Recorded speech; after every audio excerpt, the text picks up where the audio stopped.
कौसडी सर्कलमध्ये राष्ट्रवादीचा दणदणीत विजय. माणिक हरकळ 1310 मतांनी विजयी. अवेस कादरींची 705 मतांची आघाडी. जिंतूर तालुक्यातील राजकीयदृष्ट्या अत्यंत महत्त्वाच्या मानल्या जाणाऱ्या कौसडी सर्कल यंदाच्या जिल्हा परिषद निवडणुकीत चांगलाच गाजला. संपूर्ण परभणी जिल्ह्याचे लक्ष लागलेले या सर्कलमध्ये राष्ट्रवादी काँग्रेस पक्षाचे उमेदवार माणिक शेषराव हरकळ यांनी 1310 मतांची भक्कम आघाडी घेत भाजपचे दिग्गज उमेदवार व जिल्हा परिषदेचे माजी उपाध्यक्ष प्रभाकर रोहिणीकर यांचा पराभव करत दणदणीत विजय मिळवला. या निवडणुकीत कौसडी सर्कलमधून भाजपकडून 3 वेळा विजयी ठरलेले व एकदा जिल्हा परिषदेचे उपाध्यक्षपद भूषवलेले प्रभाकर रोहिणीकर मैदानात होते. काही दिवसापूर्वीच त्यांनी भाजपमध्ये प्रवेश केला होता. पालकमंत्री मेघना बोर्डीकर तसेच माजी आमदार रामप्रसाद बोर्डीकर यांचे ते कट्टर समर्थक मानले जातात. त्यामुळे ही लढत अत्यंत चुरशीची होईल असा अंदाज व्यक्त केला जात होता. मात्र निवडणुकीपूर्वी घडलेल्या राजकीय घडामोडींनी या सर्कलचे चित्रच बदलले. माणिक शेषराव हरकळ हे सुरुवातीला भाजपमध्ये होते.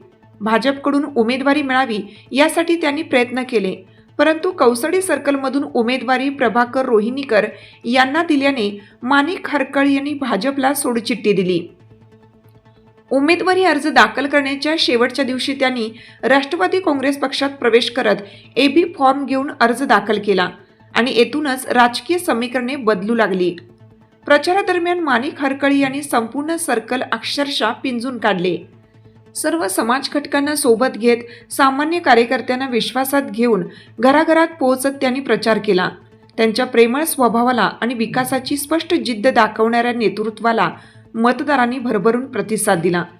दिनांक 9 फेब्रुवारी रोजी निकाल जाहीर होताच कौसडी सर्कलमध्ये राष्ट्रवादी काँग्रेसच्या विजयाचा जल्लोष झाला. माणिक हरकळ यांनी प्रभाकर रोहिणीकर यांचा पराभव करत 1310 मतांची निर्णायक आघाडी मिळवली. दरम्यान कौसडी पंचायत समिती गणातही मोठा उलटफेर पाहायला मिळाला. बांधकाम कामगार असलेले तरुण उमेदवार अवेस कादरी यांनी माजी नावे पंचायत समिती सदस्य व कौसडी माजी सरपंच तसेच माजी आमदार बोर्डीकर यांचे कट्टर समर्थक मानले जाणारे हनुमान सोमानी यांचा 705 मतांनी पराभव करत दणदणीत विजय मिळवला. एका सामान्य कुटुंबातील तरुणाने दिग्गज नेत्याला धूळ चारल्याने या विजयाची सर्वत्र चर्चा होत आहे.